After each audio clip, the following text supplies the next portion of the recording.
What's up, Vloggy Pilots? Vloggy Poncho here, and it has been a long time since I made a vlog. I'm not even keeping track of how long it's been anymore. The whole idea for this is that I don't have a schedule for vlogs, so they only come out when I have something to talk about, really. And I didn't think of anything really good that I wanted to talk about until yesterday or so. So I'll probably make a couple of vlogs in the next week or two.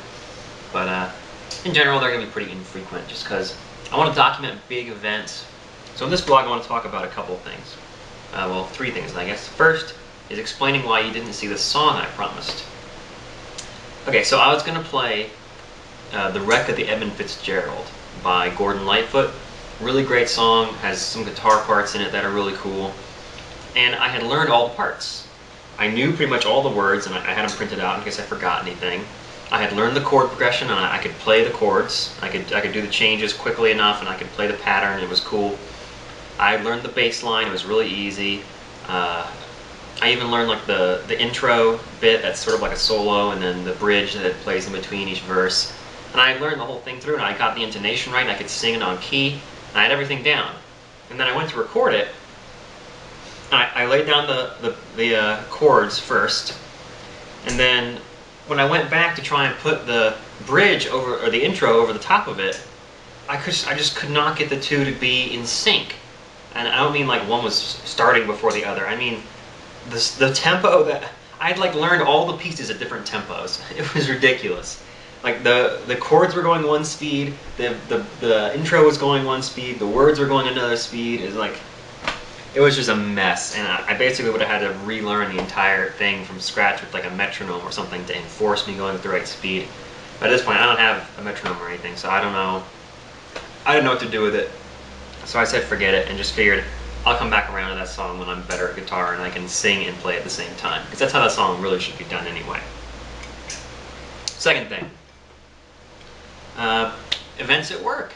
So I said I wouldn't talk much about work here, but I just want to mention that I've been going through a 6-week-long boot camp that basically is quickly preparing me to go into the work that I'm going to be doing for General Motors. So I've been learning a lot about Java and databases and web development and all kinds of things about Java. And I already know a whole lot of it from college, but some of it's new, and especially the course that I started today, which was Best Practices in Java. The guy who wrote the course is teaching us, so it's really good. But I just wanted to document that. This is the end of that. So it's Wednesday today. On Friday, boot camp ends. And that means that this weekend is a big event. This weekend, Maple is visiting my apartment for the first time. And I don't know if I haven't mentioned this very often because I don't like to talk about it because it makes me miss her. But I haven't seen Maple in like 3 months now because she was up in Virginia doing a research internship. And I came here to go start my job 2 months ago now. So we haven't seen each other for 3 months. She's coming to visit for the first time this weekend, so I gotta get this apartment ready. You guys are gonna see a video of me cleaning it eventually, probably tomorrow. So that's the second thing. I wanted to put on record so I could remember years from now. Oh yeah, it was a 6-week-long camp about Java and stuff, and it ended on this Friday. So yep, that was the second thing. Third thing, food. I have been using Chronometer pretty much perfectly every day for like 4 weeks now. I think it's been a whole month already. Where Chronometer, if I haven't mentioned it or if you don't know already, is an online tool that you can use to count your calories and track your fat consumption and carbs and protein and that sort of thing, and your nutrition, your various minerals and that sort of thing. So you basically go on there and you type in like, let's say, chips, like tortilla chips. And you type in chips, and it like suggests a bunch of different versions of chips, like salted, unsalted, Tostitos brand, whatever. And you pick one, and you say how much you ate, and it logs it for you that day. And you can look every day and see like how much you've eaten in terms. Like, so you can look at your list for the day and see, okay, I got this much fat, this much calories, this much protein, whatever else. And I've been trying to keep to a strict 1,700 calorie diet, which is like a weight loss cutting diet, probably like a pound or 2 a week kind of pace.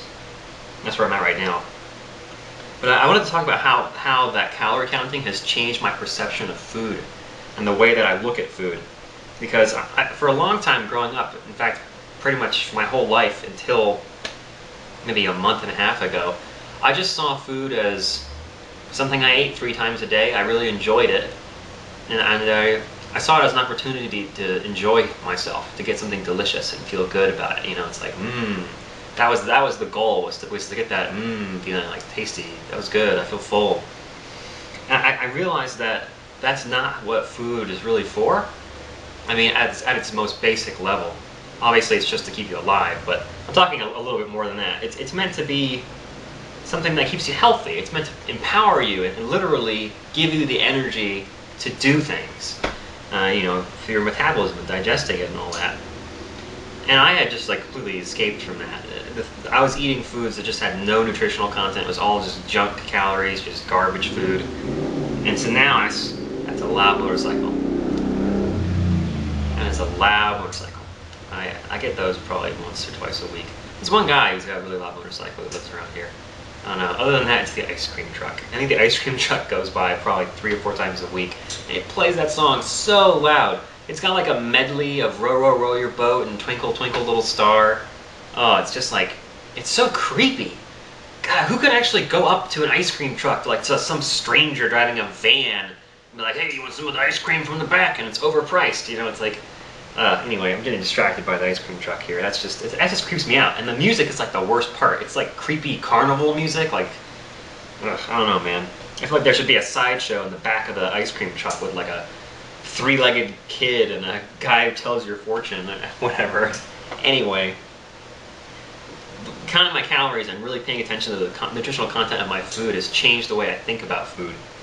And my oven's probably gonna beep soon as I'm baking a pizza. But so basically, it boils down to this. When I say a chip, I don't just think chip, I think that's 10 calories. And I don't usually count it that fine. I get a handful, I'm like, that's 100 calories, whatever. Like, it's pretty approximate. But when you get down to it, if I look at this chip, I think that's 10 calories. Okay, that's one chip. It's the same as 10 calories. It's the same as a minute on the elliptical.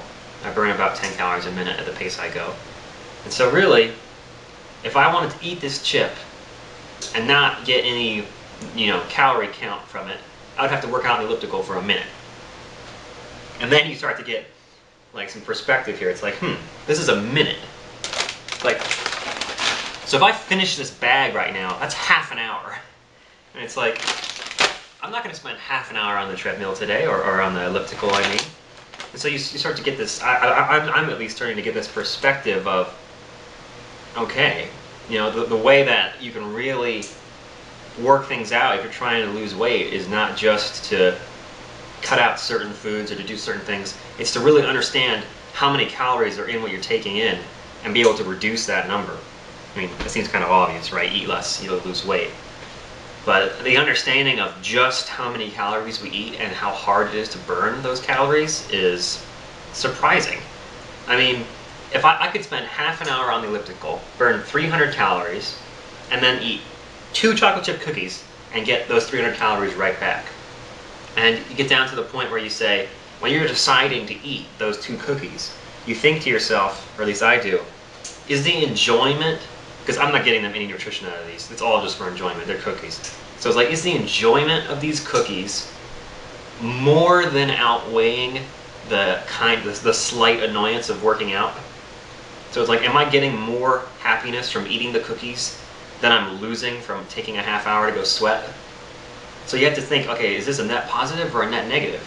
And like some foods now, I look at, like if you offered me a Twinkie, I'd give it right back, because that's, well, I don't know how many calories, but no matter how many it is, it's not worth the amount of time that it would take to burn off. And so now I have this new respect, and I think it's enjoying a newfound appreciation for food. And it's increasing my enjoyment of my food, because when I eat something, I really understand, like, okay, this is worth something. This has, if I'm going to be eating this, I should be enjoying it more than I'm not enjoying exercising. I mean, some people really enjoy exercise, so it'd be easier for them. But I don't really enjoy exercising very much. I have to make myself do it. And so now whenever I eat, I enjoy my food more because I make myself stop and appreciate it. I make myself stop and taste what I'm eating. That was another thing I noticed a couple months ago, is that I would finish like a sandwich or something and just realize that I hadn't tasted a single bite. I just ate it. Just suck it up as food, you know, just it's food, and that's it. There's no appreciation for the flavor. Like I'm at the point now where I eat a peanut butter and jelly sandwich and I'm like, you know? I'm getting down there where I'm really starting to appreciate the flavors of food. And part of it is that I'm cutting out junk. So it's partly appreciating the calorie content and understanding that there should be some value there.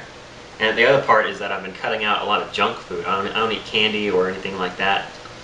And so when I get something like those Kool-Aids I drank during the stream, and thanks to those of you who were there in the stream, that was a huge success.